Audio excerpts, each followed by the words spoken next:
Sebenarnya mengklaim satu bahasa itu nggak ada. Di Islam juga nggak ada mengklaim bahasa.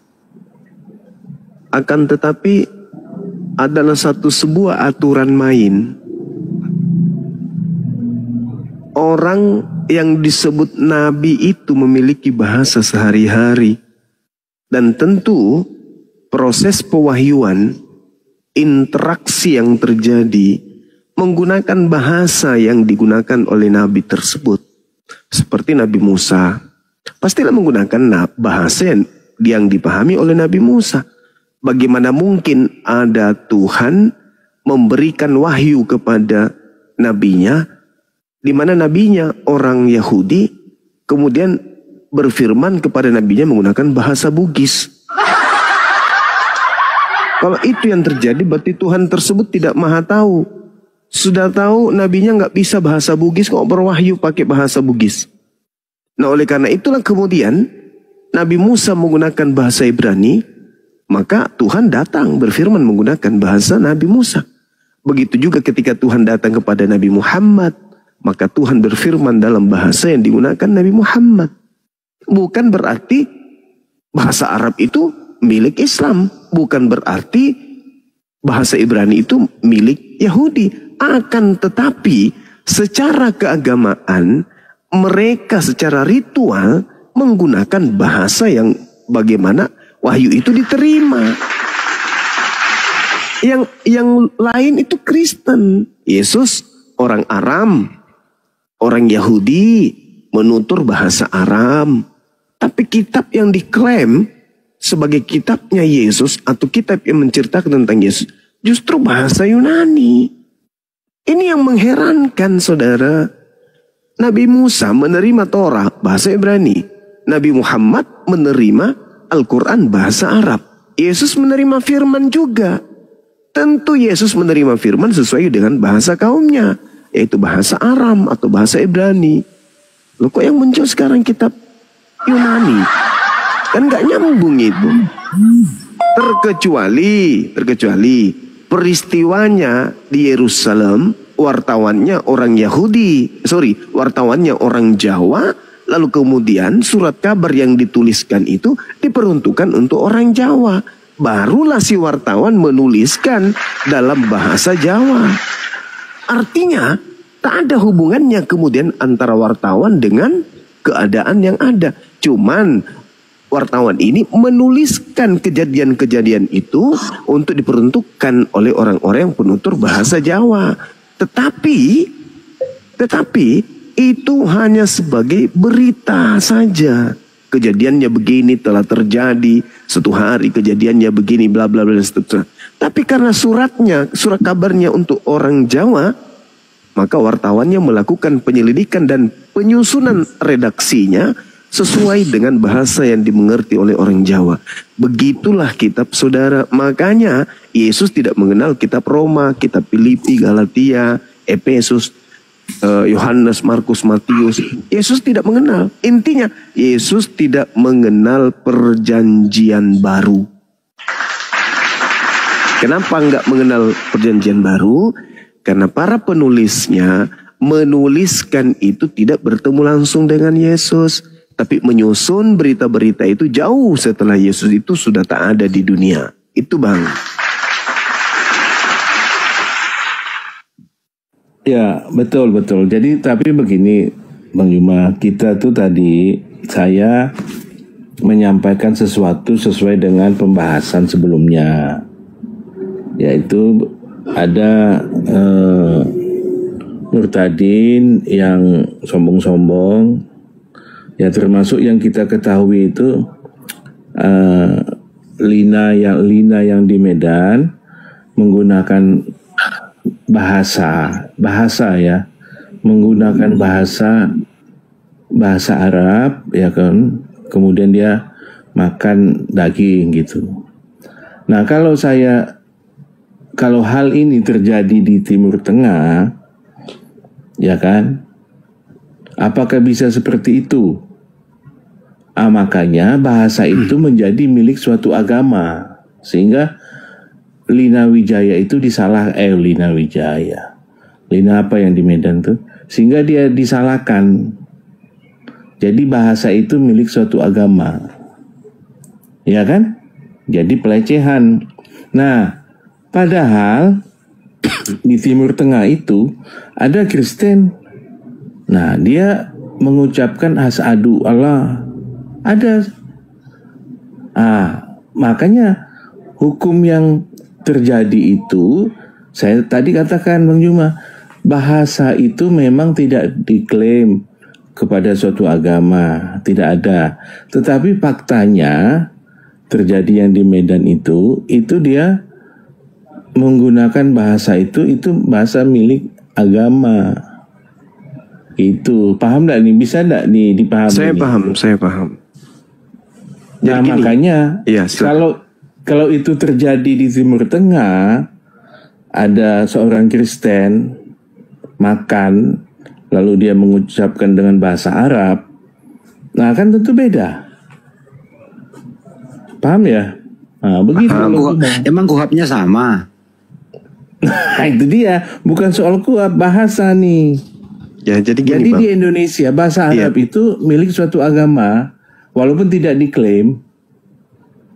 Jadi gini, jadi gini, saudara. Penduduk Indonesia itu adalah mayoritas Islam dan kitab sucinya itu terjaga keasliannya masih menggunakan bahasa Ibrani. Itu yang pertama, bahasa Arab. Yang kedua, karena ketidakseimbangan antara bahasa yang dibutuhkan oleh manusia dengan kosakata bahasa Indonesia, sehingga bahasa Indonesia mengambil dan menyadur bahasa Arab untuk dijadikan sebagai bahasa resmi di Nusantara ini. Nah, itu yang kedua. Yang ketiga, kalau orang Kristen menggunakan bahasa Arab di Arab, itu wajar, manusiawi. Tapi aneh, kalau orang Kristen menggunakan bahasa Arab di Indonesia, yang mana kemudian, yang pertama kitabnya sendiri bahasa Yunani, terjemahannya bahasa Indonesia. Al-Quran mayoritas kemudian pengguna bahasa Arab dalam kitab sucinya, Al-Quranul Karim. Sehingga tidak ada hal yang bisa membenarkan itu. Orang Kristen menggunakan bahasa Arab di Indonesia itu apa yang bisa membenarkan? Dia ingin bercakap-cakap, atau dia ingin menghujat, atau ingin menyamanyamakan, atau ingin pamer, atau apa? Tidak ada sisi positif yang dihadirkan kemudian. Kalau dikatakan dia ahli bahasa, dia bisa bahasa Arab dan seterusnya, lalu buat apa? Kenapa nggak mendalami bahasa kitabnya sendiri? Oke lah kalau dia di Arab, ya sah-sah saja, namanya orang Arab, adalah seorang Kristen gila kalau dia di Arab, tetapi dia membaca kitab sucinya dengan bahasa Indonesia. Kebalik-balik otaknya berarti. Kalau di Arab menggunakan bahasa Arab, ya memang itu bahasa sehari-hari. Tapi di Indonesia, coy, bahasa Indonesia, di mana kitabnya sendiri bahasa Indonesia dan original teksnya juga bahasa Yunani, nggak nyambung ke bahasa Arab. Jadi hanya ada satu alasan. Apa alasannya? Pertama, 1 Filipi 1 nomor 18. Tetapi tidak mengapa, sebab bagaimanapun juga Kristus diberitakan baik dengan maksud mengelabui, menipu, palsu atau jujur, tetap hal itu aku bersuka cita. Dan aku tetap bersuka cita. Orang tersebut sedang ingin meneladani Paulus, rasulnya. 1 Korintus 9 nomor 20 nomor 21. Demikianlah bagi orang Yahudi, aku menjadi seperti orang Yahudi, supaya aku memenangkan orang-orang Yahudi. Bagi orang-orang yang hidup di bawah hukum Taurat, aku menjadi seperti orang yang hidup di bawah hukum Taurat. Sekalipun aku sendiri tidak hidup di bawah hukum Taurat, supaya aku dapat memenangkan mereka yang hidup di bawah hukum Taurat. Bagi orang-orang yang tidak hidup di bawah hukum Taurat, aku menjadi seperti orang yang tidak hidup di bawah hukum Taurat. Sekalipun Tidak hidup aku ini di luar hukum Taurat. Karena aku hidup di bawah hukum Kristus. Supaya aku dapat memenangkan mereka yang tidak hidup di bawah hukum Taurat. Ini yang sedang dipraktekkan. Ini yang sedang dicontoh. Sedang meneladani Rasulnya. Walaupun aku tidak menyembah Allah. Walaupun aku tidak mengkitabkan Al-Quran. Tapi untuk supaya memenangkan banyak orang Islam. Saya juga berpura-pura menggunakan bahasa Arab. Itu satu-satunya itu. Yang lain gak ada. Apa tujuannya menggunakan bahasa Arab? Tidak ada tujuan selain mengikuti teladan Paulus untuk memenangkan jiwa-jiwa agar banyak yang menyembah kepada Tuhannya Kristen. Itu aja, Bung. Pembenaran apapun secara akademik tidak ada yang bisa kemudian membenarkan, oh dia karena bahasa itu bukan milik sebuah agama. Yes, pahamnya kita. Paham, tapi apa tujuannya Anda menggunakan bahasa Arab? Kalau bukan untuk meneladani Paulus. Kepada orang Islam, ngaku Islam. Pada orang Yahudi, ngaku Yahudi. Pada orang Yunani, ngaku Yunani. Apa tujuannya itu? Supaya memenangkan. Karena memang ada perintah, jadikanlah seluruh bangsa menjadi muridku. Itu ada perintah. Beritakanlah Injil kepada seluruh makhluk. Memang ada perintah. Dimaklumi itu. Tapi jangan mencari alasan yang akal-akalan. Jujur aja. Oh, saya begini karena supaya orang Islam jatuh cinta. Bahwa Kristen juga bisa bahasa Arab loh. Ya memang bisa kok. Orang Kristen di Arab ya pastilah nggak mungkin pakai bahasa Makassar. Begitu saudara. Jadi kebenaran itu mutlak absolut kebenaran. Begitu juga kesalahan itu disembunyikan seperti apapun tetaplah salah bagi orang yang berakal. Silakan. Begini, jadi ini dimisalkan, Bang Jumal, dimisalkan Kristen Arab datang ke Indonesia, ya kan? Lalu dia melakukan seperti yang di Lina yang di Medan itu dihukum nggak tuh? Loh, nggak ada orang Kristen dihukum karena menggunakan bahasa Arab, cuma ditertawakan aja. Karena terlalu pamer kalau agama mereka itu memang diajarkan menyamar seperti domba. Padahal mereka serigala. Justru ditertawakan. Ada orang Kristen pakai bahasa Arab, kami cengengesan lihatnya. Kami akan mengatakan apa? Tengoklah, lihatlah. Pengikut Paulus ini, lihatlah. Tapi kalau orang Arab datang ke Indonesia, Kristen dia menggunakan bahasa Arab, mukanya aja sudah Arab kok. Apalagi kemudian bahasanya. Lalu apa kemudian hak kami untuk menegur itu? La ikraha fiddin. Tidak ada paksaan dalam beragama.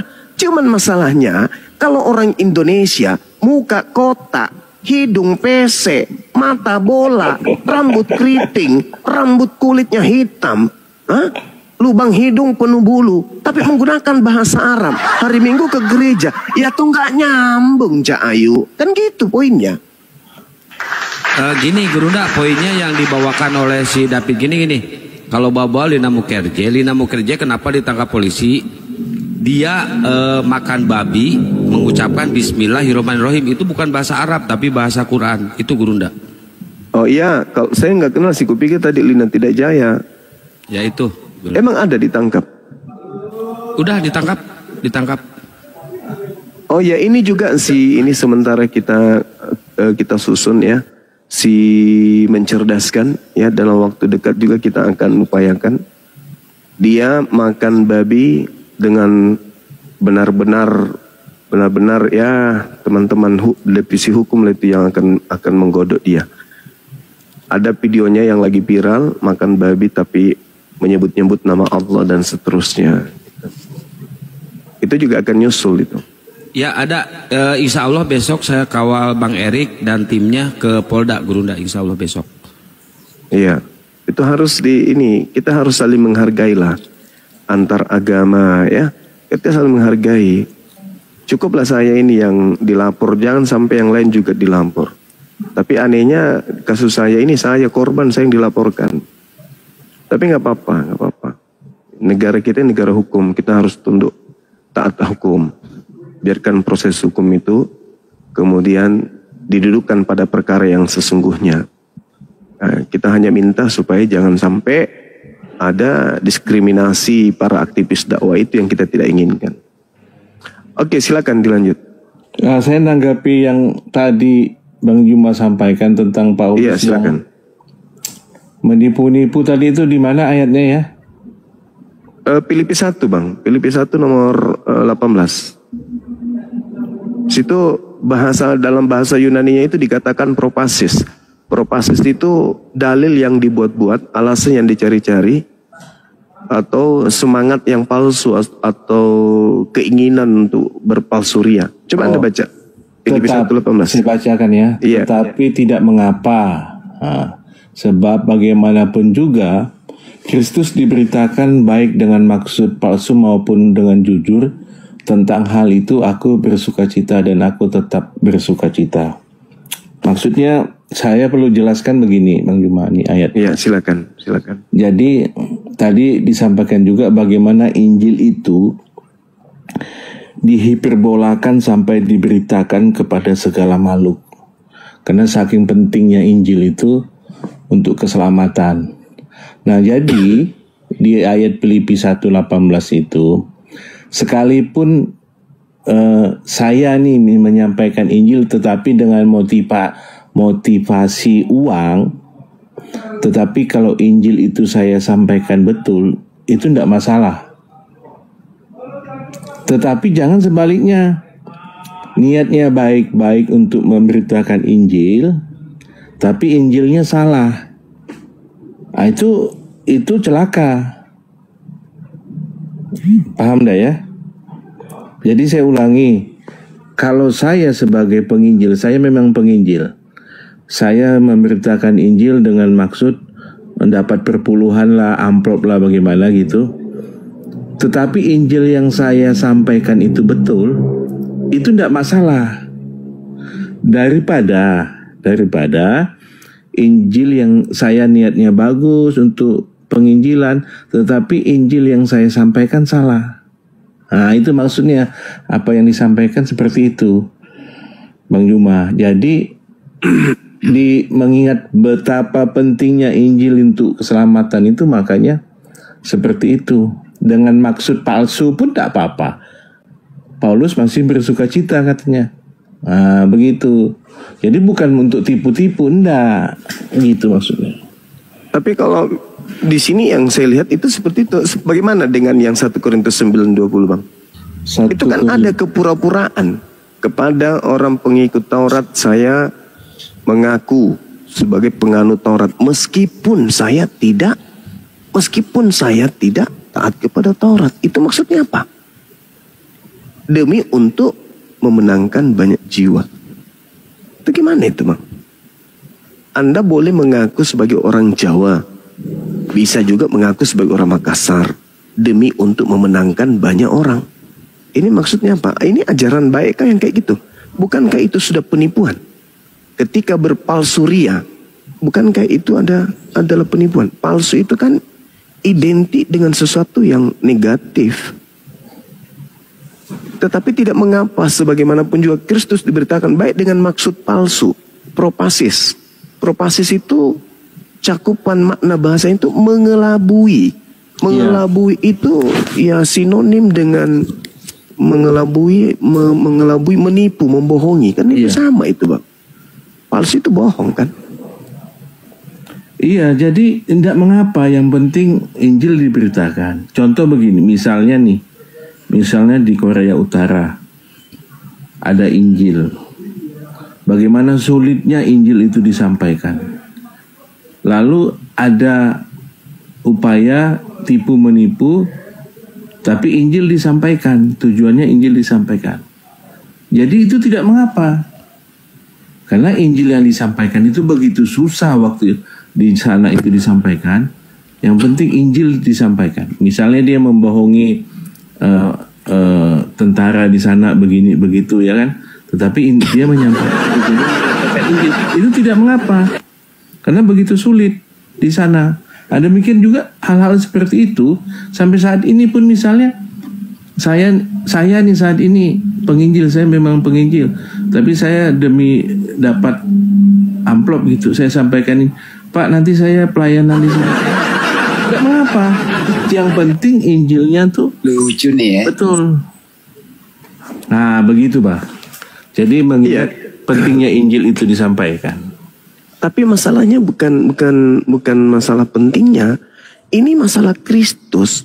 Kristus diberitakan baik dengan maksud mengelabui maupun dengan jujur. Tentang hal itu aku bersuka cita. Ya. Jadi sangat berbeda dengan kami Islam ini. Islam memberitakan tentang Allah, tidak boleh pakai tipu-tipu, tidak boleh mengelabui. Jelaskan aja Islam itu seperti apa.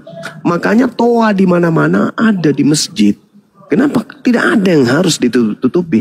Harus diberitakan sesuai dengan makna, dengan cara yang ma'ruf, dengan cara yang baik. Tak boleh dengan mengelabui. Artinya, apalah artinya orang itu masuk Kristen kalau itu hasil tipuan? Begitu dia masuk ternyata dia ditipu. Nah kalau di Islam nggak boleh. Apakah Anda sanggup melaksanakan sholat 5 kali sehari? Apakah Anda sanggup puasa selama sebulan penuh? Apakah Anda sanggup untuk berinfak, beramal soleh dan harus dengan jujur, nggak boleh kemudian ada maksud-maksud propasis, mengelabui, menipu dengan maksud palsu, kepura-puraan, itu nggak ada di Islam. Itu sangat bertentangan sekali dengan ajaran kami Islam. Mohon maaf ini karena di situ langsung ada perintah Kristus diberitakan baik dengan maksud mengelabui atau palsu maupun dengan maksud jujur. Tentang itu aku tetap bersuka cita. Ini teladan yang menurut kami Islam itu nggak boleh diikuti yang kayak gini. Beritakan aja yang jujur. Allah ditanya, apakah Allah itu makhluk? Bukan makhluk. Allah itu seperti apa? Laisa kamitslihi syai'. Apa gelar Allah Subhanahu wa ta'ala? Maha suci lagi maha tinggi. Sampaikan dengan jujur. Jangan mengelabui. Jangan mengatakan sesuatu yang tidak benar. Harus sesuai. Meskipun pahit, katakan. Katakan meskipun pahit. Nah kalau di agama saudara ternyata boleh. Ya, padahal boleh. Kalau tujuan yang penting Injilnya betul. Ya, bagaimana ceritanya saudara? Bagaimana ceritanya kita ingin memberikan sesuatu yang baik tetapi dengan cara niat. tidak baik? Bukan niatnya, memang caranya. Cara pemberitaannya itu sudah bohong, sudah palsu. Nah itu di mana itu Bang Juma? Injilnya. Di mana tadi Bang Juma? Filipi 1:18 dan memang faktanya begitu kan Bang? Kan faktanya Kalau begitu. Injilnya itu tadi gimana, saya gimana? bilang, itu diumpamakan analogi yang saya bisa sampaikan. Kalau niatnya tidak baik tetapi Injilnya benar, itu lebih baik ketimbang Injilnya palsu. Niatnya bagus, niatnya bagus. Bang David, yang bersuka gitu lah. cita, yang bersuka cita itu Paulus. Apakah Tuhan bersuka cita? Belum tentu. Ini berarti Tuhannya Juma itu Paulus. Oh bukan Itu gitu aja. saudara. Bukan. Ya bukan kau begitu. percaya sama Paulus Juma, bukan sama Yesus. Wajar aja dong. Lah, itu Banyak rasulmu. ayatnya Paulus kau pakai. Itu Nggak ada rasulnya urusan saudara kan? itu. Rasul saudara kan itu. Nggak rasulku itu. Loh gimana ini teman-teman? Loh, Kristen tidak mengakui Paulus. Bagaimana Ya nggak ceritanya? masalah sama aku karena keselamatan itu bukan karena Paulus, keselamatan itu karena Jadi Anda kasih tidak karunia beriman Yesus. kepada Paulus? Ngapain aku beriman sama Paulus? Ya enggak lah. Kepada Paulus Pak. Tulisannya Paulus tebel banget begitu loh, gimana itu? Jadi yang ngajarin kemudian Anda menuhankan Kristus itu siapa? Saya nggak menuhankan Kristus. Lalu Tuhan Anda siapa? Saya nggak menuhankan dia. Saya menjadikan Yesus itu raja, bukan Tuhan. Oh raja di mana? Raja sorga. Yesus yang Oh bilang raja surga. Berarti bukan dia yang di Wahyu ya? di Wahyu mana? Yang datang ke penulis Wahyu, Penulis Wahyu mana? yang di Pulau Patmos. Nah, tanyalah sama penulis Pulau Patmos kok nanya Wah ini sama aku. bahaya ini. Kok boleh bahaya ini? Terus dari mana ilmunya Anda kemudian mengatakan Yesus itu raja? Dari mana ilmunya? Saya nggak pakai ilmu karena Yesus nggak butuh ilmu. Dia butuh ketaatan, kasih karunia. Dia nggak butuh ilmu. Anda mengatakan karena nabimu sendiri pun nggak punya ilmu, nggak bisa baca, nggak bisa tulis. Ngapain kau Yang saya katakan ini, Anda mengatakan Yesus itu raja. Di mana Dia Yesus? raja. Di mana raja? Makanya Di aku mana taati dia. Nama Perkataan kerajaannya apa, raja Bang? itu ya dan amin. Udah selesai. Nama kerajaan Yesus itu apa, Bang? Kerajaan sorga. Di mana Yesus mengatakan kalau dia raja di surga? Waduh. Aduh. Baiklah. Yohanes 18. Oke, Yohanes 18. Nomor berapa? Bentar, saya buka Yohanes 18. Ayat yang ke berapa, Bang? Yesus di hadapan Pilatus. 33. Maka kembalilah Pilatus ke dalam gedung pengadilan lalu mengambil Yesus dan bertanya kepadanya, engkau inikah raja orang Yahudi? Jawab Yesus, apakah engkau katakan hal itu dari hatimu sendiri atau ada orang lain yang mengatakannya kepadamu tentang aku? Kata Pilatus, apakah aku seorang Yahudi, bangsamu sendiri dan imam-imam kepala yang telah menyerahkan engkau? Apakah yang telah engkau peroleh? Jawab Yesus, kerajaanku bukan dari dunia ini. Kerajaanku bukan dari dunia ini. Jika kerajaanku dari dunia ini, pasti hamba-hambaku sudah melawan supaya aku jangan diserahkan kepada orang Yahudi. Akan tetapi kerajaanku bukan dari dunia ini. Maka kata Pilatus kepada, jadi engkau adalah raja? Jawab Yesus, engkau mengatakan bahwa aku adalah raja. Untuk itulah aku lahir ke dalam dunia. Untuk itulah aku datang ke dalam dunia. Ini supaya aku memberi kesaksian tentang kebenaran bahwa aku adalah raja. Setiap orang yang berasal dari kebenaran mendengarkan suaraku. Selesai. Di mana dia mengatakan bahwa aku adalah raja? Di mana, Bang? Udahlah Juma. Orang cuma menganggap di situ. Saya kan bertanya, saudara. Saya kan bertanya. Yesus di mana mengatakan aku adalah seorang raja? Bukan kabur dia, Banyuma. Kabur. Malu dia itu. Kenapa? Karena sama seperti ketika saya ke Malaysia. Apa yang saya katakan kemudian? Ya, negaraku, kebangsaanku bukan dari bangsa ini. Kebangsaanku bukan berarti aku adalah raja di bangsa Indonesia. Bukan. Kerajaanku. Seorang prajurit datang kemudian ke kerajaan lain. Ketika ditangkap, prajurit ini berkata, kerajaanku bukan di sini. Kerajaanku ada di Singosari sana. Bukan berarti dia seorang raja di situ. Sederhana kok. Lalu kemudian ya ketika mengatakan aku adalah raja, itu dia sedang bertanya, engkau mengatakan bahwa aku adalah raja. Bukan perkataan Yesus itu perkataan Pilatus ketika dia bertanya. Cobalah teman-teman pelajari Bible itu dengan seksama ya. Jangan hanya doktrin dan dogma. Karena kemana kau giring kami? Ke Yohanes, ke Matius, ke Markus, kami udah paham. Kami turun jadi apologet ini sekedar sebagai pembawa kabar peringatan saja. Sebagai pembawa peringatan saja. Ya. Karena kami melihat bahwa Bible kok tidak sesuai dengan apa yang dipercaya oleh saudara Kristen. Contoh misalnya, saudara kita tadi, saya tidak percaya kepada Paulus, saya percaya kepada Yesus. Faktanya kenapa jadi Kristen kalau percaya kepada Yesus? Yesus seorang Yahudi, dia praktisi Taurat. Kenapa Anda jadi Kristen? Apakah Yesus itu Kristen? Kan bukan. Yohanes 10 nomor 27. Aku mengenal pengikutku, pengikutku mengenal aku, mereka mendengarkan suaraku dan mengikuti aku. Jadi kalau percaya kepada Yesus, Anda Yudaism, bukan Kristen. Itu loh, kan lucu. Saya adalah pengikut Nabi Muhammad. Saya percaya kepada Nabi Muhammad. Agamamu apa, Bang? Hindu. Kan lucu. Saya ini pengikut Nabi Muhammad. Saya pecinta Nabi Muhammad. Saya pengikutnya. Terus agamamu apa? Kristen. Kan aneh. Saya percaya Yesus. Saya pengikutnya. Yesus adalah rajaku. Agamamu apa sampean? Kristen. Gimana toh? Yesus Yudaism, dia praktisi Torah. Kok jadi Kristen ente? Nah inilah saudara-saudara, mari kita belajar sama-sama mendalami Bible itu. Ada seorang sahabat saya tadi sore, sudah malam. Saya dari dulu Bang Suma selalu mengikuti abang Tapi saya takut kemudian membuka Bible. Kenapa takut? Saya takut murtad. Makanya Bible itu saya anggap satu benda yang sakral, yang ketika saya buka akan menggoyahkan imanku. Oh gitu bang? Iya. Tapi setelah saya ikuti Bang Suma, kok Bang Suma baca Bible kok semakin hebat dia pemahaman Biblenya. Akhirnya apa?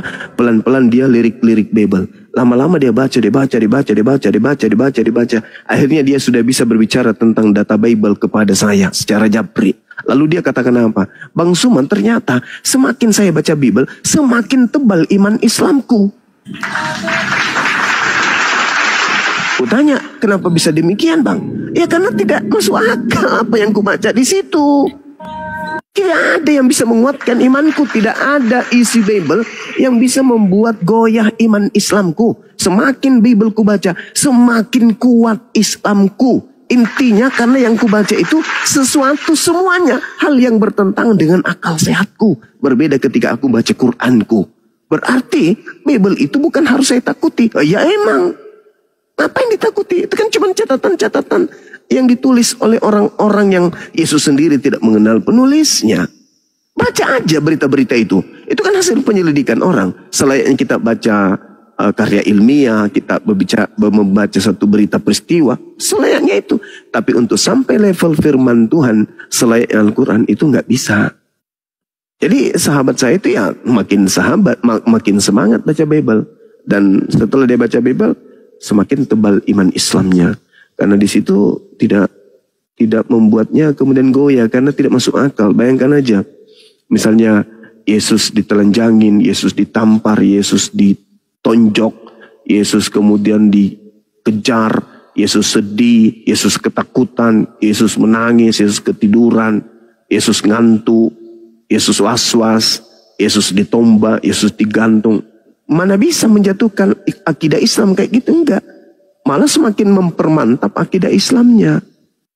Seperti itu saudara. Berbeda dengan, maaf nih, Kristen di gereja mereka hanya didoktrin, didogma. Begitu. Sampai-sampai ada teman kita yang putus asa kan.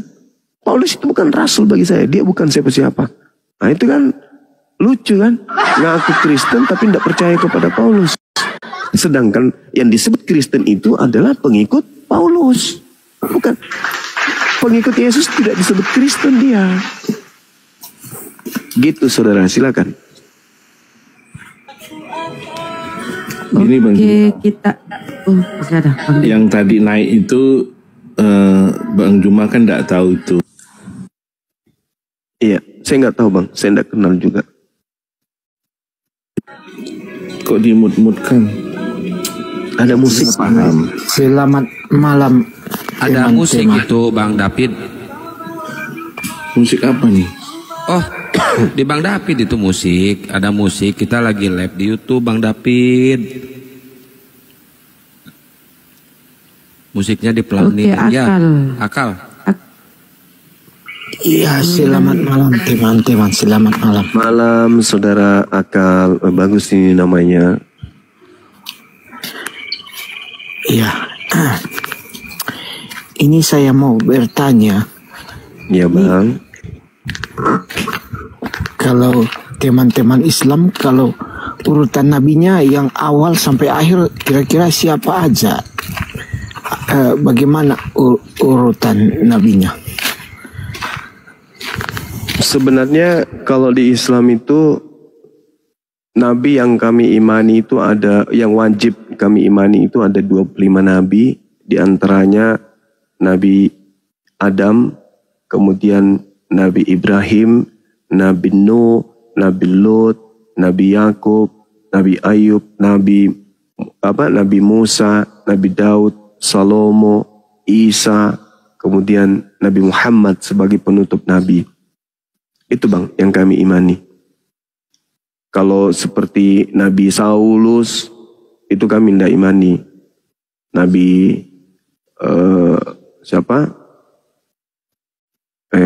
Menehe itu tidak kami imani. Nabi Ido tidak kami imani. Nabi Luga tidak kami imani. kalau Nabi Sulaiman dengan yang duluan. Ya. Sulaiman dengan Daud mana duluan itu? Kelihatannya lebih duluan Daud nih. Ya, itu dilihat di mana ya? Saya cari di Al-Quran nggak ada urutannya antara Daud dan Sulaiman. Memang nggak di ini bang, nggak dijelaskan urutannya. Hanya Jadi saja gimana? Dari mana Bang cuma tahu urutannya kalau nggak ada di Al-Quran?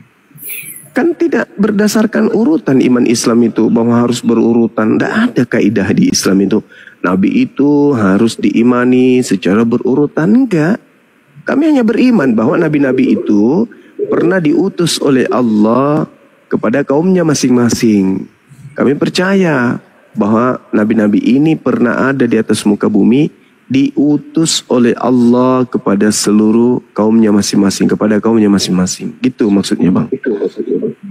Iya. Tapi kami gimana? Kalau Isa dengan Daud dengan Sulaiman mana duluan? Isa dengan Sulaiman. Kalau Isa dengan Sulaiman, ya duluan Sulaiman lah bang. Abang ada keterangan di Al-Quran duluan. Kalau yang kami baca dalam Al-Quran, contoh misalnya Auzubillahi minasyaitonirrajim.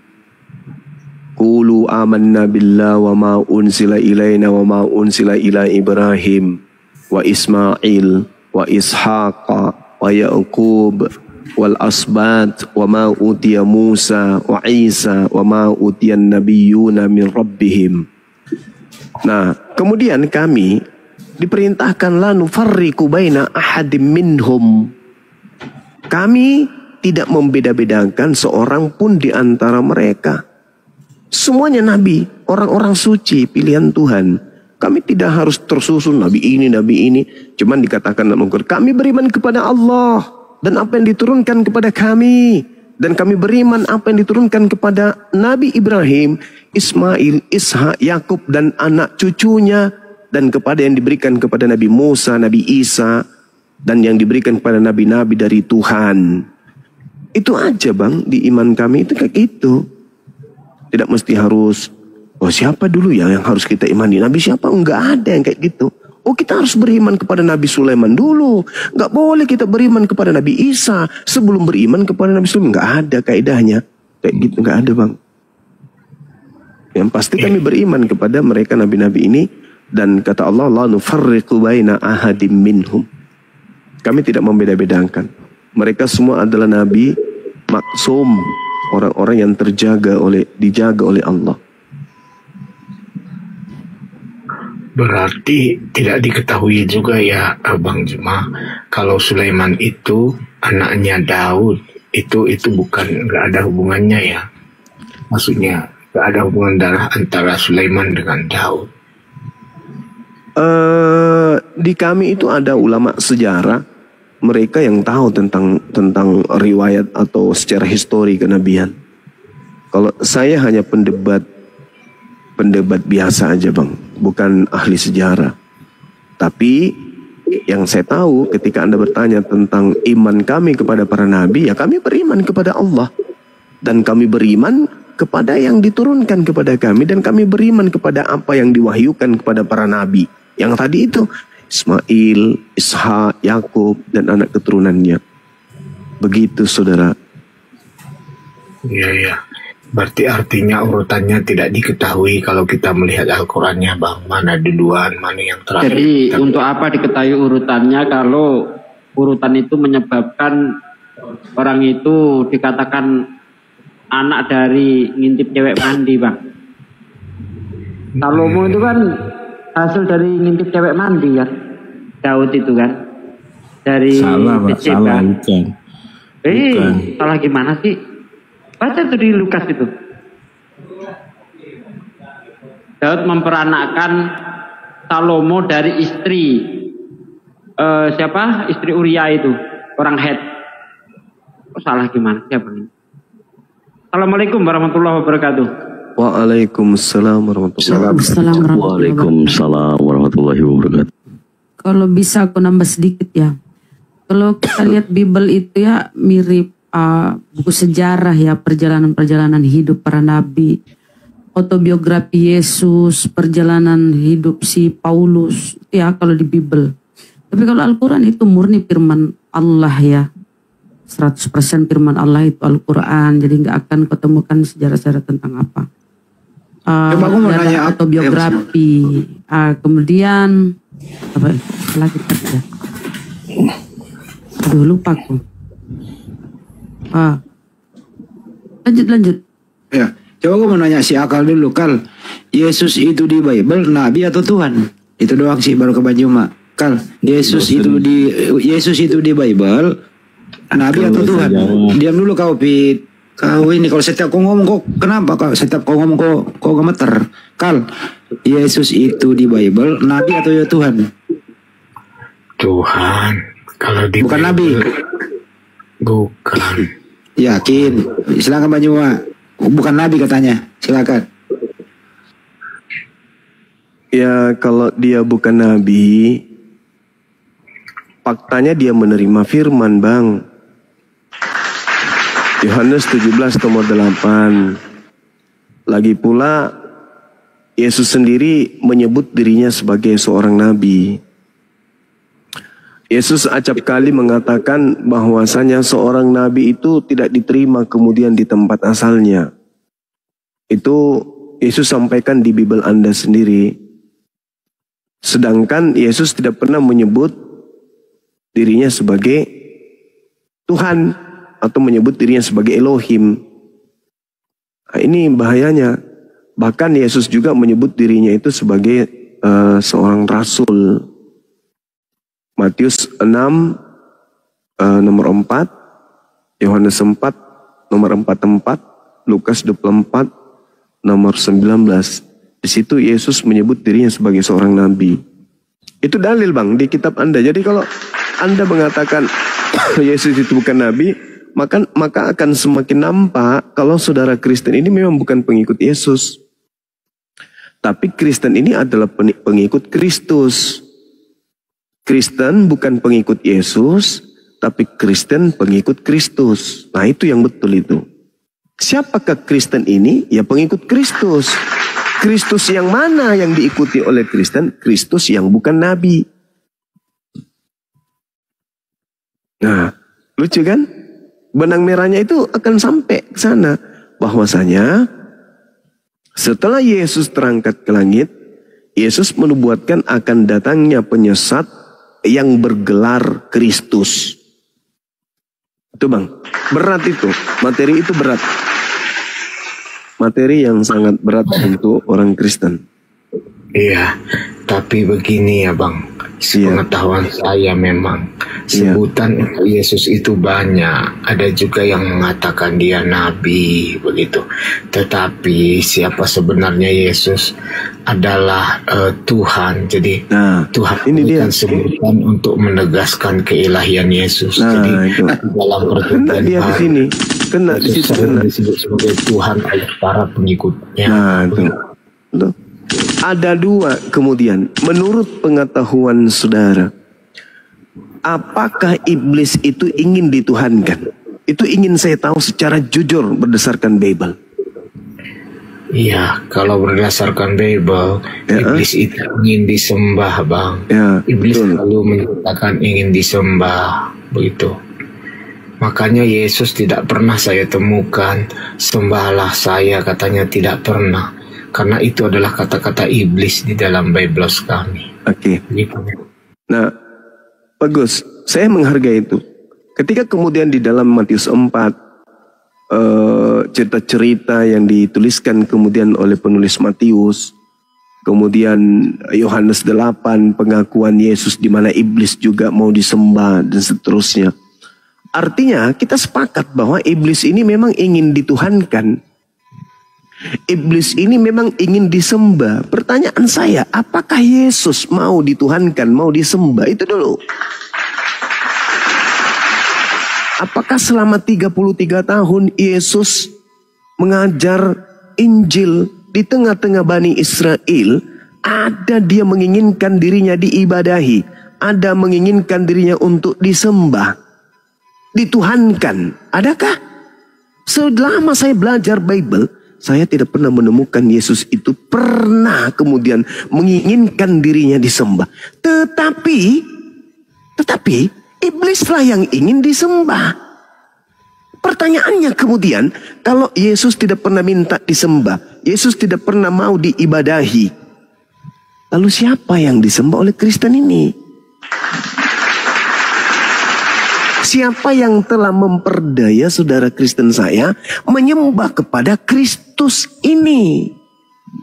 Bukankah kemudian Tuhan datang memperkenalkan dirinya kepada Nabi Musa, mengajarkan dirinya bukan manusia dan bukan anak manusia, mengajarkan dirinya dia tidak pernah membentuk dirinya sebagai manusia, dan mengajarkan dirinya dia tidak serupa dengan makhluk. Lalu kenapa muncul kelompok Kristen menyembah kemudian sosok makhluk yang bernama Kristus ini? Siapa sebenarnya Kristus yang disembah oleh Kristen ini? Anak Maria nggak mungkin. Anak Maria nggak mungkin. Pernah nggak anak Maria minta disembah? Tidak pernah, Bang. Tidak pernah. Tidak pernah. Tapi begini, Bang Juma, perlu Bang Juma ketahui ya. Iya. Apa itu? Beberapa kejadian di mana Yesus disembah oleh orang-orang begitu.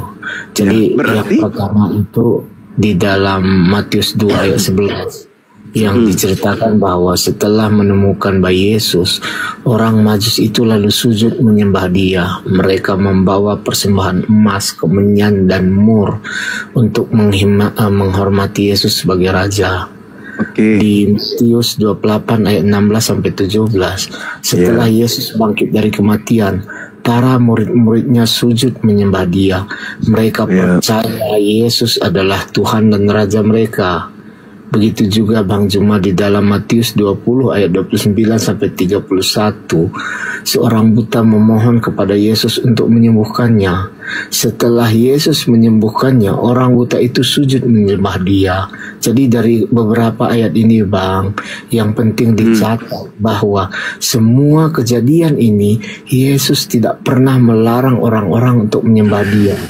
Sebaliknya dia menerima penyembahan mereka sebagai bentuk pengakuan atas keilahiannya. Jadi walaupun Alkitab mengajarkan bahwa hanya Allah saja yang layak sembah, Yesus juga sendiri mengajarkan bahwa menyembah Allah harus dilakukan dalam roh dan kebenaran. Jadi penyembahan terhadap Yesus itu tidak ada masalahnya dari ayat Alkitab, Bang Juma, ya.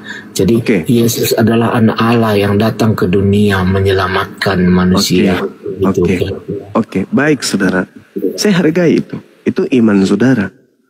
Tetapi bolehkah kemudian kita jujur terhadap isi Bible itu sendiri? Ketika Anda menguraikan kemudian orang Majus datang menyembah, orang Majus datang menyembah Yesus, kemudian Thomas menyembah Yesus, muridnya menyembah Yesus, orang yang buta habis disembuhkan menyembah Yesus, orang gila menyembah Yesus. Boleh tidak saya katakan bahwa Yesus sendiri menyembah kepada Elohim? Orang Majusi menyembah Yesus. Sekarang siapa yang Anda ikutin? Yesusnya menyembah Elohim, Anda menyembah Yesus. Berarti Anda ini pengikut siapa? Di mana Yesus menyembah Elohim, Bang Juma? Tolong tunjukkan. Yohanes 8 nomor 24, nomor 22. Yohanes 4 nomor 22. Sebentar. Matius 26 nomor 39. Satu-satu Bang Juma. Yohanes 4. Silakan. Ya, Yohanes 4 tadi. Yohanes 4 nomor 22. Coba Anda baca.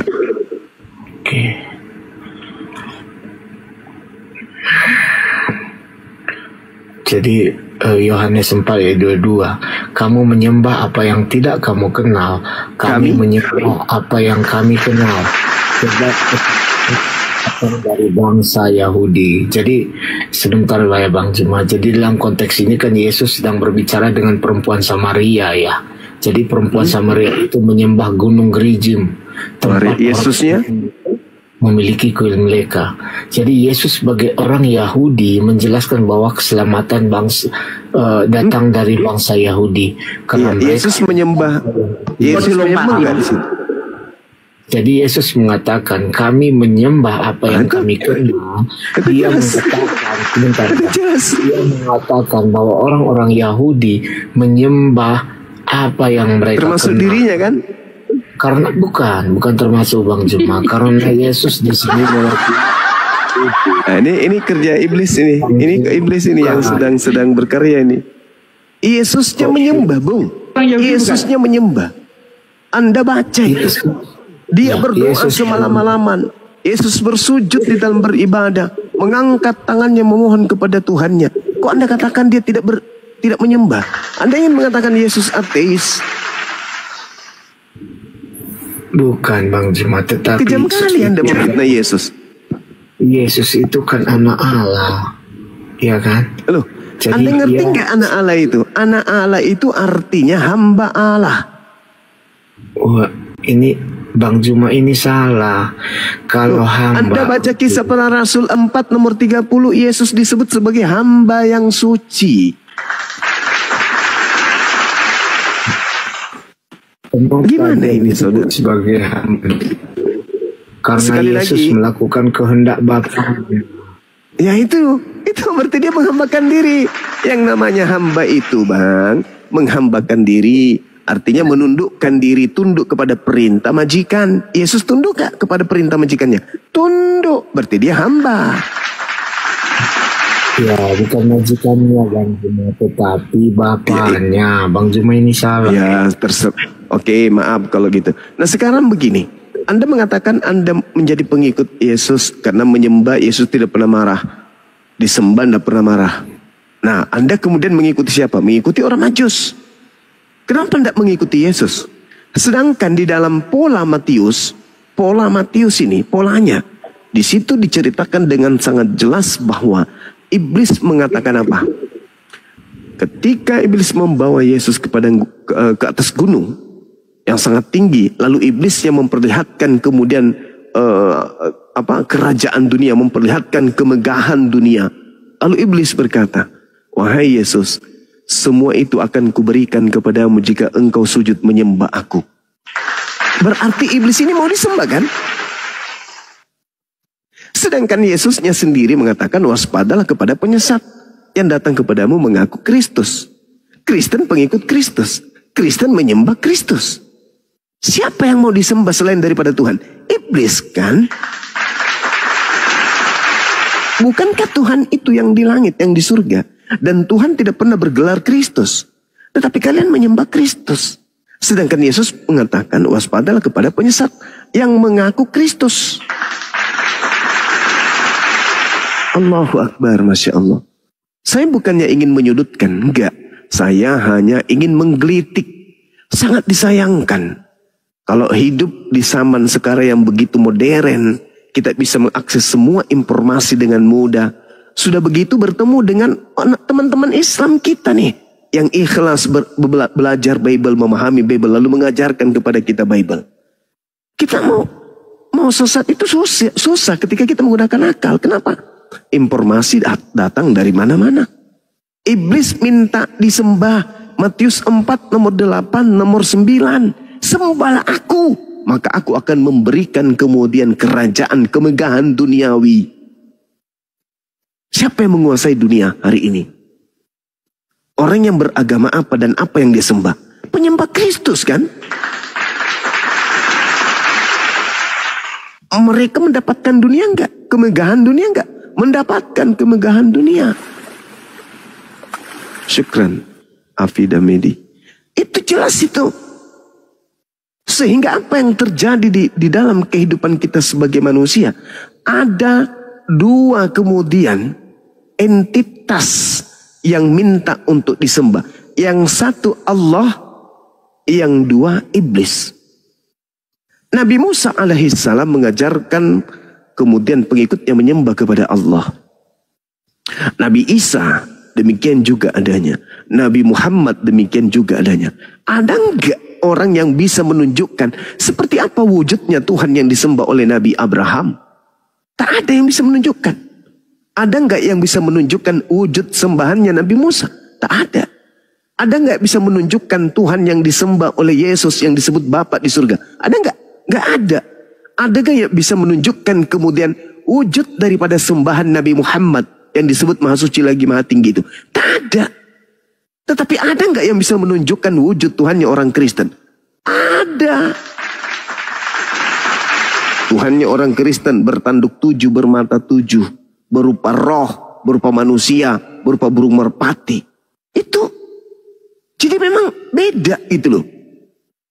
Nah, iblis mengatakan, semua kemegahan dunia yang telah kuperlihatkan kepadamu akan kuberikan kepadamu jika engkau sujud menyembah aku. Berarti iblis ini memang mau disembah. Pertanyaan saya sekarang, Kristen ini menyembah siapa sih yang Kristen sebut Kristus itu? Ini pertanyaan serius loh kawan-kawan. Kalau Al-Quran kami kan mengatakan, Inni Abdullah atani al-kitab wa ja'alani nabiyan. Nabi Isa alaihi salam datang mengajarkan dirinya menyembah kepada Allah. Aku ini adalah hamba Allah. Matius 26 nomor 39. Yesus kemudian sujud ibadah, berdoa, menyembah kepada Bapa yang ada di surga.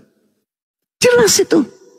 Tiba-tibanya Kristen muncul justru menyembah kepada Kristus. Siapa Kristus yang kalian sembah ini? Bukankah itu bukan Tuhannya Nabi Musa? Apakah Nabi Musa menyembah Kristus? Apakah Nabi Musa menyembah kemudian makhluk? Apakah Nabi Musa kemudian menyembah anak Maria? Tidak. Sekarang Kristen. Apakah Kristen menyembah makhluk? Menyembah. Apakah Kristen menyembah anak Maria? Menyembah. Apakah Kristen menyembah Kristus? Menyembah. Sama nggak sembahannya? Beda. Nah, ini saatnya kemudian saudara-saudara saya Kristen untuk menyadari itu. Bukan saya mau menghina, bukan mau menyudutkan, tidak. Tapi ego dalam beragama, tapi agama yang kita anut itu salah, itu akan membuat kita menyesal di surga, di kehidupan berikutnya nanti di neraka. Islam juga begitu, bukan cuma Kristen. Islam mengatakan imannya benar. Kristen juga mengatakan imannya benar. Nggak mungkin dua-duanya benar kan? Pasti satu yang benar, satu yang salah. Nah, apa tolak ukur sebuah kebenaran? Akal. Apapun itu. Ketika polisi melakukan penyelidikan, maka untuk menemukan inti kebenaran itu akal. Ketika TNI kemudian melakukan operasi, maka keberhasilan operasi itu adalah akal.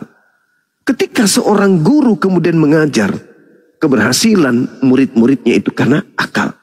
Ketika siswa kemudian ingin berprestasi, maka prestasi itu diraih dengan akal. Semua kemaslahatan kehidupan manusia sampai kepada titik kesempurnaan ketika akal. Berarti iman pun kudu wajib akal. Kalau ada Tuhan yang tidak masuk akal, lalu buat apa akal ini dikasih oleh Tuhan? Mending jadi monyet. Kan begitu. Bahkan Yesus mengatakan, kasihi Tuhanmu dengan akal budi. Tidak pernah Yesus mengajarkan, kasihi Tuhanmu dengan iman. Gak ada. Karena dengan mengasihi Tuhan dengan akal, maka akan dengan sendirinya secara naturalisasi, manusia itu sudah beriman. Dengan iman yang betul. Kenapa? Karena hasil dari manifestasi filter akal. Nah, itulah indahnya di Islam. Jadi, muara dari kehidupan kita itu, ujung-ujungnya adalah akal. Cocoklah Anda menggunakan nama akun akal, cocok. Tapi apalah arti sebuah nama ketika keyakinan tidak berlandaskan dengan akal. Tidak masuk akal Tuhan itu menjadi bayi. Tidak masuk akal Tuhan itu menjadi keju. Tidak masuk akal Tuhan itu seketika menjadi anak manusia. Tuhan menjadi hamba Tuhan. Tuhan menjadi rendah. Tuhan menjadi tidak suci. Tuhan menjadi lemah. Tuhan menjadi bukan Tuhan. Tuhan dibunuh oleh makhluknya sendiri. Itu tidak masuk akal. Itu sudah tertolak. Itu sudah zalim namanya. Tapi lagi-lagi saya tidak sedang menghakimi. Saya hanya memberikan edukasi. Kebetulan saya dipercayakan untuk memberikan edukasi dari pihak Islam. Anda juga punya hak untuk memberikan edukasi dari pihak Kristen. Silakan Anda sampaikan, kita kemudian saling menanggapi satu sama lain. Silakan, boleh Anda gunakan waktu sepanjang-panjangnya, silakan. Ya, dari narasi Anda tadi mengatakan Tuhan itu terbatas jadinya ya Bang. Kenapa? Anda percaya nggak kalau Tuhan itu bisa berubah wujud menjadi manusia dan sambil mengawasi dunia ini dari sorga? Jadi kalau saya sih percaya bahwa Tuhan ketika dia berwujud manusia pun masih ada kuasanya untuk melihat segala sesuatunya dari sorga. Begitu Bang.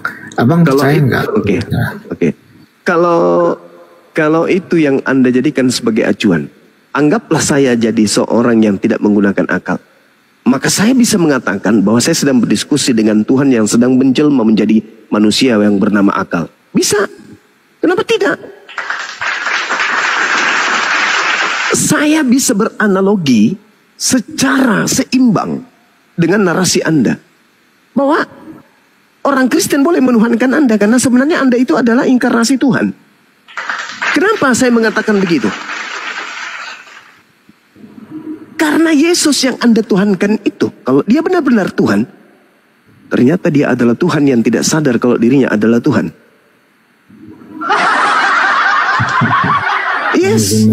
Dalam Yohanes 13:13 dia mengatakan, katamu itu benar, aku adalah guru dan Tuhan. Hei, saudara, Anda juga bisa mengatakan itu. Apa yang berat untuk Anda katakan hal yang sama? Bisa kan? Kamu mengatakan aku guru dan Tuhan, dan memang betul, aku ini adalah guru dan Tuhan. Boleh. Nah sekarang Yesus sadar nggak kalau dirinya Tuhan? Tidak sadar. Begitu juga ketika Anda, sebenarnya Anda ini adalah Tuhan yang datang main TikTok di sini bernama akal, tapi Anda lupa kalau Anda itu Tuhan. Nanti setelah Anda terangkat ke langit, baru muncul kemudian manusia-manusia yang melantik Anda menjadi Tuhan. Kenapa dia mati, si akal ini mati? Oh, itu sisi kemanusiaannya. Bisa kan? Kalau Tuhan boleh sadar, boleh menjadi bukan Tuhan, dan dia tidak sadar kalau dirinya Tuhan, maka ini yang sedang terjadi hari ini. Saya sedang berdiskusi dengan Tuhan yang melupakan dirinya bahwa dirinya adalah Tuhan. Nanti penyembah-penyembahnya yang kemudian mengatakan dia itu Tuhan, cuman dia dalam rupa manusia. Kenapa dia mati? Oh, karena dia datang dalam rupa manusia. Kenapa dia ini? Oh, karena dia begitu dan bengono. Dia tidak mengatakan dirinya Tuhan. Karena kenapa? Kalau dia mengatakan dirinya Tuhan, maka dia habis dilempari oleh tentara Romawi dan juga orang Yahudi. Kan lucu Cak Ayu. Kok ada Tuhan kemudian turun level? Gimana? Katanya Tuhan itu maha kuasa. Yang disebut maha itu kekal. Kemahakuasaannya kekal. Sedangkan yang disebut kekal itu tidak pernah berhenti meski sedetik. Artinya maha kuasanya yang kekal tidak pernah berkurang. Lah kalau dia jadi manusia gimana toh? Masih ada kuasanya di surga. Lo berarti yang turun ke bumi ini bukan Tuhan. Karena Tuhan itu adalah entitas absolut yang tunggal. Jadi maksud Bang Juma, Tuhan bisa dikonsepkan secara real di dalam pikiran kita. Bukankah Anda bukan hanya sekedar pikiran, tapi Anda mengkonsepkan Tuhan menjadi bayi? Ya, saudara, sadarkah itu? Kekristenan mengatakan bahwa Tuhan itu tidak bisa dikonsepkan secara utuh. Jadi ada selalu bagian misteri dari Tuhan yang tidak bisa dipahami manusia. Itu makanya di kekristenan mengatakan iman yang Tritunggal. Kenapa? Di dalam itu ada 3 pribadi yang dapat dibedakan, tidak dapat dipisahkan. Artinya apa?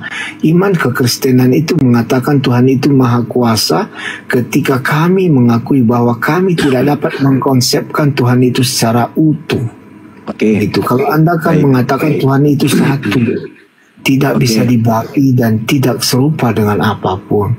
Artinya Anda sudah mengkonsepkan Tuhan di situ. Oke, saudara, baik. Sekarang begini. Kalau Anda mengatakan Tuhan itu 3 pribadi, Dari aspek mana Anda bisa mengatakan bahwa Tuhan tersebut 3 pribadi? Pribadinya 3. Dari konsep apanya? Fisik? Atau apa ini? Apanya? Apanya?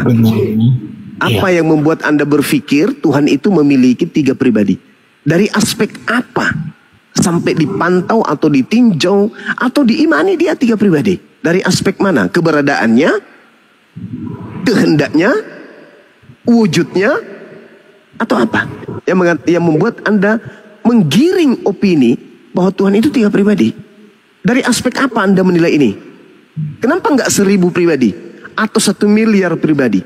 Nah, apakah kita butuh 1 miliar pribadi atau 2 pribadi atau 3 pribadi saja? Mari kita lihat. Anda melihat dari aspek mana sampai Anda mengatakan Tuhan itu 3 pribadi? Iya. Silakan. Ketika saya mengatakan Tuhan dalam 3 pribadi, artinya apa? Tuhan menunjukkan dirinya kepada manusia di dalam 3 cara. Yang pertama, 3 cara. Ya. Yang pertama disebut dengan Bapa, di mana dia dikatakan Bapa berada di dalam surga. Dan di kedua, surga, Bapa. Firman Allah yang menjadi daging, yaitu Yesus Kristus. Dan setelah kepergian Yesus juga mengatakan bahwa setelah kepergian dia, maka akan datang Roh Penolong. Roh Penolong. Oh itu, oke, baik. Nah sekarang, ketika Tuhan ini disejajarkan menjadi 3, masing-masing pribadi berdiri kemudian pada pribadi masing-masing, apakah mereka satu kehendak? Ya, mereka satu kehendak. Lah itu namanya satu pribadi, Cak Ayu. Bukan, Pak. Loh, bagaimana Anda mengatakan dia 3 pribadi satu kehendak? Yesus mengatakan apa ketika dia datang ke atas muka bumi? Ketika dia berdoa, aku datang bukan atas kehendakku. Ada berapa kehendak antara Yesus dengan Bapa? Ada berapa kehendak? Yesus menegaskan ada berapa kehendak? Kesaksian tentang Bapa tentang dia, Bang Juma. Itu yang enggak. Ini kan tadi berbicara mengenai pribadi, saudara. Anda mengatakan bahwa Tuhan Anda 3 pribadi. Saya akan buktikan bahwa 3 pribadi ini juga adalah 3 kehendak yang berbeda, bukan satu kehendak yang berbeda. Saya ingin melihat secara akal bagaimana Anda menerawang iman Anda, apakah itu sampai kepada akal atau tidak.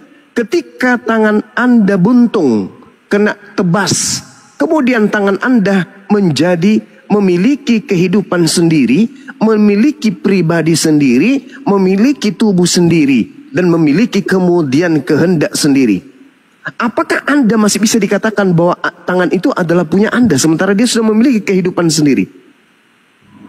Dia punya pribadi sendiri.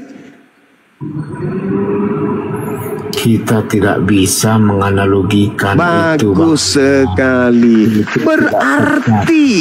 Berarti analogi apa yang sedang Anda bangun? Tuhan satu tapi 3 pribadi.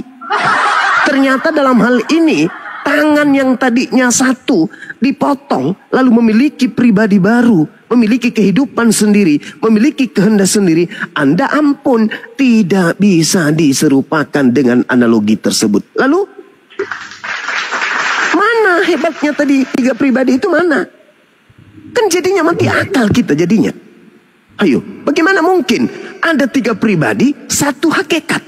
Ketika kemudian Yesus mau makan, Bapa yang di surga tidak mau makan. Yang satunya mau jalan-jalan, yang satunya mau tidur, yang satunya sedang bahagia, yang satunya lagi sedih. Kayak mana ceritanya itu dikatakan satu hakikat? Itu bukan satu hakikat, saudara. Tapi 3 entitas yang berbeda, dengan konsep kepribadian yang berbeda dan kehendak yang berbeda. Satu adalah Tuhan, 2-nya adalah makhluk.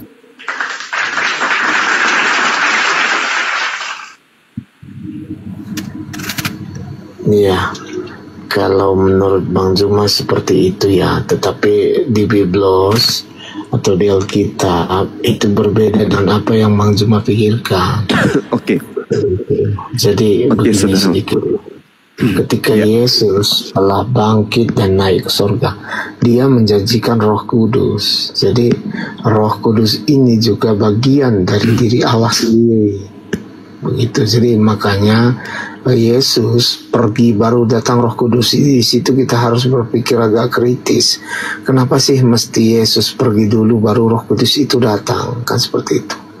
Artinya perbedaan yang ada di dunia ini itu hanya ada satu, begitu. Jadi ketika Yesus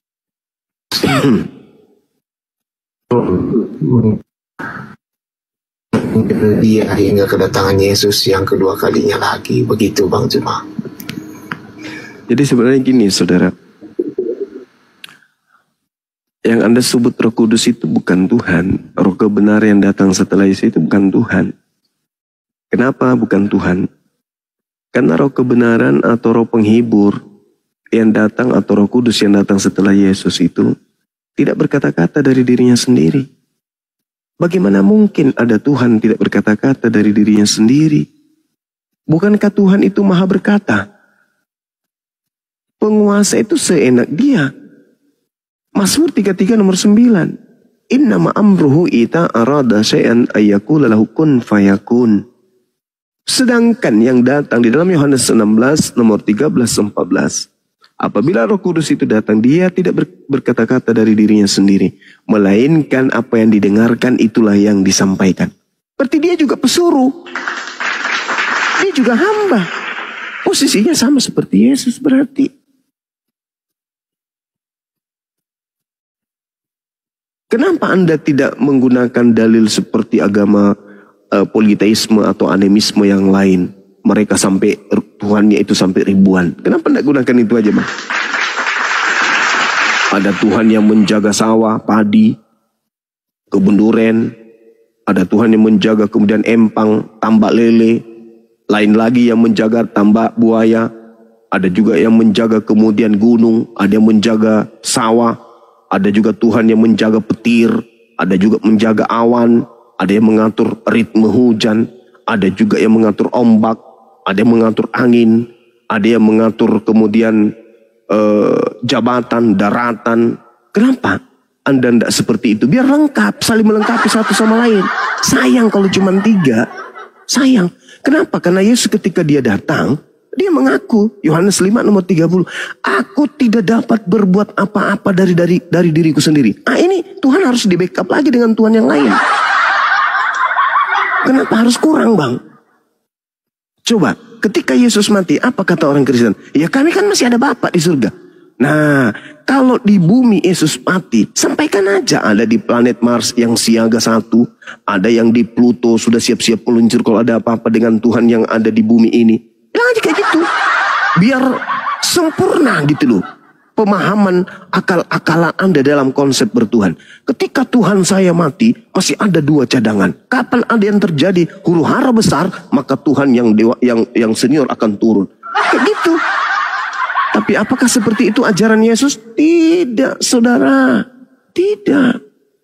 Yesusnya dalam Yohanes 17 jelas mengatakan, hidup kekal itu adalah mereka mengenal Engkau satu-satunya Tuhan. Satu-satunya Tuhan. Dan pada saat Yesus mengatakan engkau satu-satunya Tuhan, pada saat itu aku adalah utusan. Jangan diganggu gugat satu-satunya Tuhan itu dengan mencampur adukan. Masuk Yesus juga di situ sebagai Tuhan, sebagai pribadi yang satu hakikat dengan yang satu-satunya. Tidak. Siapa yang ngajarin itu? Cuman sekarang ini adalah yang perlu dipahami. Ada satu kekuatan di atas muka bumi ini yang ingin dituhankan, yaitu iblis. Matius 4, nomor 8, nomor 9. Itu yang saya uraikan tadi.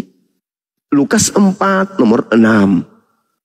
Bagaimana iblis kemudian mengatakan, aku memiliki kuasa di dunia ini, dan aku berkuasa memberikan kepada siapapun yang aku kehendaki. Matius 4, nomor 8, nomor 9. Siapa yang menyembahku, maka aku akan memberikan apapun yang mereka butuhkan. Kemegahan dunia ini akan kuberikan kepadanya. Kan ada yang sanggup memberikan kemegahan dunia ini, yaitu iblis. Nah, bisa ndak iblis itu mengaku, Kristus? Itu pertanyaan saya.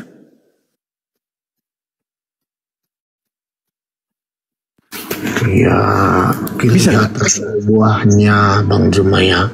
Ketika seorang yang mengaku, Anda pun bisa mengaku Anda adalah Kristus, tapi kita kan lihat buahnya. Pertanyaan saya, saudara, bisa nggak iblis mengaku Kristus? Belum pernah terjadi, Bang Juma, iblis mengaku Kristus. Matius 24 nomor 4 nomor 5. Iblis bisa mengaku Kristus. Waspadalah, akan datang banyak penyesat dengan memakai namaku, dengan berkata, akulah Kristus. Itu kata Yesus tuh. Berarti iblis penyesat bisa mengaku Kristus. Kristen pengikut Kristus. Sedangkan Kristus bisa terindikasi juga iblis. Yesus mengatakan waspadalah kepada Kristus.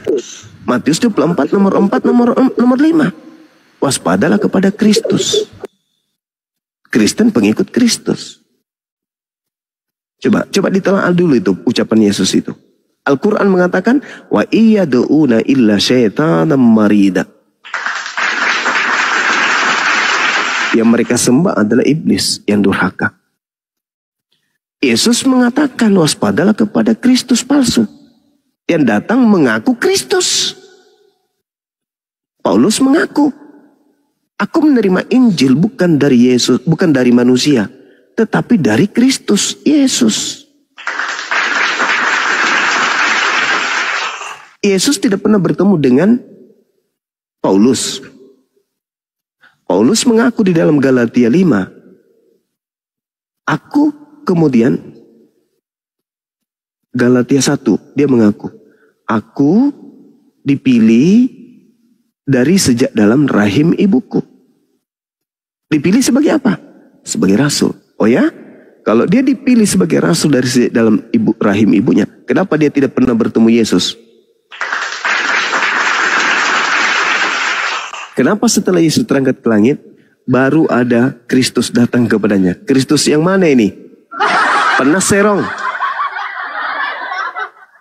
Gapa balu lada.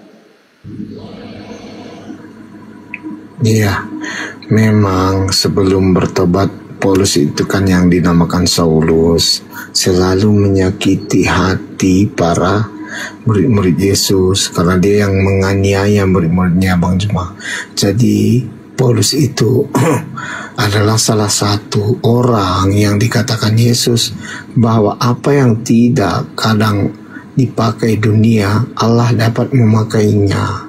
Makanya Paulus itu sebuah karya Tuhan yang begitu nyata, yang menjadikan bahwa siapa saja bisa dipakai Tuhan untuk memberitakan firman-Nya. Begitu, Bang. Bukan ke arah negatif Allah lihat. Jadi Paulus bertemu dengan Yesus itu ketika perjalanan ke Damsyik. Baik. Itu jelasnya. Baik. Saya ingin Anda jujur kepada kita semua di sini.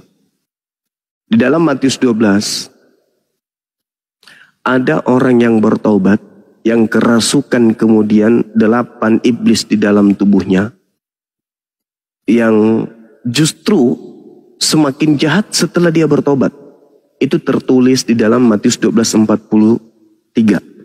Data sebelumnya, Matius 12 nomor 38 dikatakan angkatan jahat, yaitu orang Farisi, meminta sebuah tanda dan tidak diberikan sebuah tanda kecuali tanda Yunus. 3 hari 3 malam. 3 hari 3 malam dalam perut ikan, 3 hari 3 malam dalam perut bumi. Setelah itu dia keluar dari perut ikan dan keluar dari perut bumi. Berarti itu adalah tanda angkatan jahat. Anda mengerti tanda? Simbol. Simbol merek. Tanda pengenal. Jadi kalau ada yang beriman kepada kebangkitan hari ketiga, itu adalah angkatan jahat. Menurut siapa? Menurut Yesus. Tertulis di mana? Matius 12. Nomor 38 sampai nomor 42. Atau sampai nomor 41. Nah, sekarang permasalahannya adalah, Anda mengatakan Paulus itu tadinya adalah pelaku dosa, lalu bertobat. Setelah itu bla bla bla bla. Padahal nubuatan untuk orang Farisi angkatan jahat ini adalah justru dia semakin jahat setelah dia bertobat.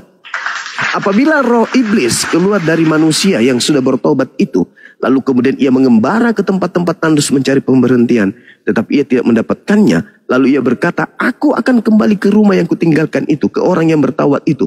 Maka pergilah ia dan mendapati orang yang bertobat itu bersih, tersapu dan rapi teratur.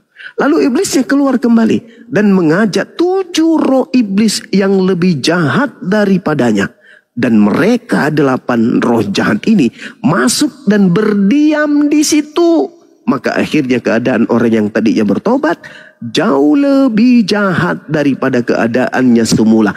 Demikianlah juga akan terjadi atas angkatan jahat ini. Pertanyaan saya, siapa orang Farisi yang bertobat lalu tiba-tiba menjadi rasul? Menjadi orang benar, menjadi orang yang berpura-pura baik, dan mengajarkan kemudian kebangkitan pada hari ketiga. Siapa dia? Dan cuma angkatan jahat yang Anda katakan, Anda salah mengerti tentang bahwa Anda mengatakan yang percaya kematian dan kebangkitan Yesus adalah angkatan jahat. Anda salah. Jadi angkatan jahat. Ya, sebentar Bang. Angkatan jahat yang dimaksudkan di situ adalah kenapa? Karena orang-orang itu menolak Yesus dan menyalibkannya. Begitu, bukan karena orang yang percaya bahwa Yesus telah disalib, mati dan bangkit kembali. Begitu. Salah. Angkatan jahat di situ tidak ada yang kayak gitu, Bang. Angkatan jahat yang dimaksud ahli Taurat dan orang Farisi. Guru, kami ingin melihat satu tanda daripadamu. Tetapi jawab Yesus kepada mereka, angkatan yang jahat ini dan angkatan tidak setia ini menuntut satu tanda. Tetapi kepada mereka tidak akan diberikan tanda selain tanda Yunus. Sebab Yunus 3 hari 3 malam dalam perut ikan, demikian juga anak manusia 3 hari 3 malam dalam perut bumi. Berarti hari ketiga bangkit. Itu tanda untuk siapa? Ya, itu tanda untuk semua manusia bahwa Yesus adalah juru selamat dan Tuhan. Saudara, mohon maaf, saya diskusinya kalau sudah mulai ngantuk, Anda kelihatan sudah mulai ngantuk, sudah mulai mabut, Anda lebih baik istirahat. Karena saya membaca dalil sia-sia kan. Angkatan jahat ini dan angkatan tidak setia ini minta satu tanda. Sudah disebut padahal. Angkatan jahat, angkatan tidak setia. Angkatan jahat bertobat. Angkatan jahat kerasukan 8 iblis dalam tubuhnya. Angkatan jahat jauh lebih jahat setelah dia bertobat. Itu dalil, Bung. Pertanyaannya, siapa yang percaya hari kebangkitan pada hari ketiga? Kristen. Itu tanda untuk siapa? Angkatan jahat, bukan? Oke, saudara, silakan Anda istirahat dulu. Anda tidur, kelihatannya Anda lelah, tapi saya harap semoga Allah memberikan hidayah kepada saudara. Sahabat-sahabat yang ada di sini. Ada yang mau syahadat katanya Guru Nda? Iya, kami udah dijanjian dari tadi sore, Abang. Jadi saya harus bergeser sejenak. Setelah itu insya Allah kembali kita ke sini ya. Siap. Atau gini aja, kita geser aja ke sana. Geser aja ke sana. Ya penonton semua ke api sumut ya penonton. Semua ke api sumut. Ada ya teman-teman, kita geser ke api sumut dulu ya. Ada yang mau syahadat. Tunggu ya, mana di api sumut nih? Saya nggak berteman ya. Oh, api sumut, api sumut, api sumut. Oh, harus diketik nih. Oh, nggak berteman sama api sumut. Gimana? Nakal juga kan? Enggak, di akun baru. Akun baru saya banyak, Pak. Oh, akun baru. Apa kebanyakan? Aku udah nyampe di sana. Oke, sip. Ya, Ustadz Alif. Saya belum berteman ternyata, Bang Andi.